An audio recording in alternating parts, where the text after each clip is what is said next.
Donald Trump appears to be up and posting on Twitter after his return from the hospital last night.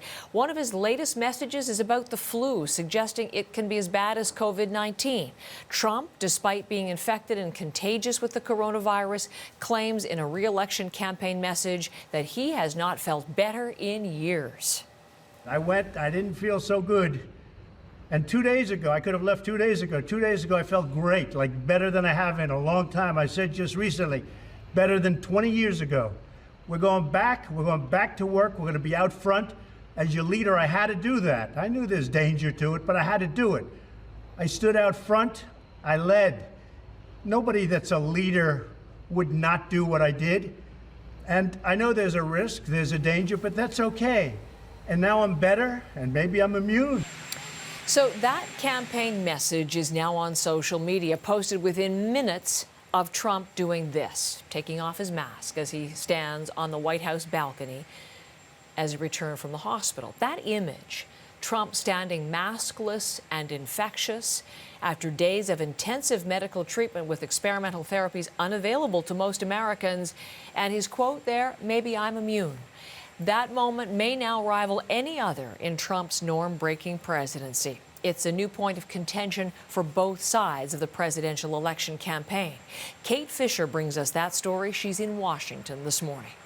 We still don't have an update about how the president's first night back at the White House went and how his health is this morning. You saw that just before we all went to bed last night, he gave that trying to portray a very strong image as he returned to his home and his office, taking off his mask, which will have probably concerned a lot of the people inside the White House, where there are already more than a dozen members of staff who've also contracted the coronavirus. And this will be a very different White House that the president returns to. A lot of staff not there because they are sick as well. He won't be allowed to return to the West Wing. We understand he'll be isolating in the private residence, where he'll be surrounded by a medical team 24/7. So although he has left the hospital, he is still very much still a patient rather than free of this disease. But he is saying that he wants to start campaigning and get back to work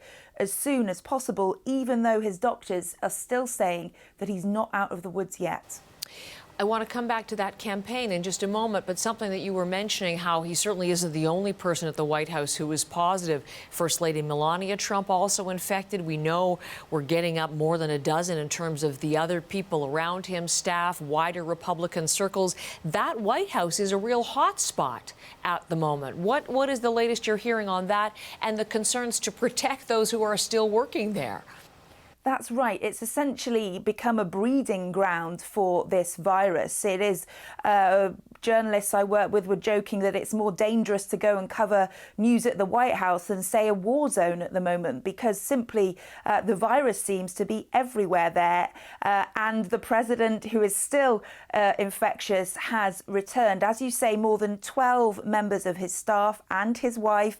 It includes his press secretary, his re-election campaign manager. So these are key people who should be putting all their energies into trying to get him re-elected in 4 weeks' time. They are all isolating at home and in various levels of sickness. And there has been a lot of concern reporting that the White House simply hasn't got a robust contact tracing system in place, that they haven't got protocols in place. You saw there the president removing his mask as he entered the house. So clearly he is not going to be wearing masks, social distancing, all these things that the rest of us are told to do constantly don't necessarily appear to be happening in the White House. And that is concerning for a lot of people who work there, and not just those potential household names, but all the clerical staff, cleaners, chefs, butlers, etc. as well.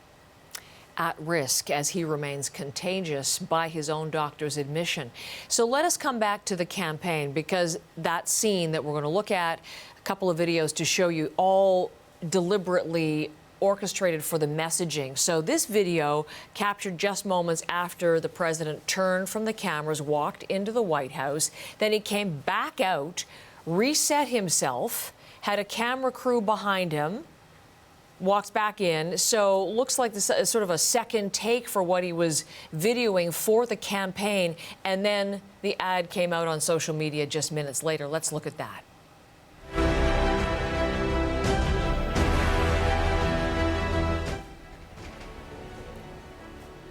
Marine One arriving on the lawn, and then the president getting out with that dramatic music.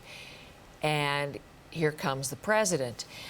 All part of the new campaign message. You heard him say in that video, you know, I had to lead. I know there were dangers, but I had to lead. What is Joe Biden now saying in response to all of this? Well, he is in stark contrast with the president, always wearing his mask and making it clear that that is the best way to keep yourself safe, and admonishing the president for not using his position as someone who is now suffering with the virus from saying to the American people, you need to wear a mask. Joe Biden saying, you know, therefore he only has himself to blame for contracting this virus because he is not listening to the expert advice from scientists who say that this is the best thing that we can all do to protect ourselves and other people. So Joe Biden also using that contrast of Trump taking off his mask and him keeping his on to deliver that message to the American people in a bid to try to get more votes. The only thing I heard was one of the tweets saying that, you know, don't be so concerned about all this, essentially. There's a lot to be concerned about. 210,000 people have died. Look, anybody who contracts the virus by essentially saying masks don't matter, social distancing doesn't matter, I think is responsible. So having dropped some of his most serious critical attack ads, Joe Biden is now saying that the president has resumed tweeting campaign messages on Twitter. So Joe Biden has upped the game a bit as well when it comes to attacking the president over his handling of coronavirus, saying that actually the only person to blame for his contraction of the virus is President Trump himself.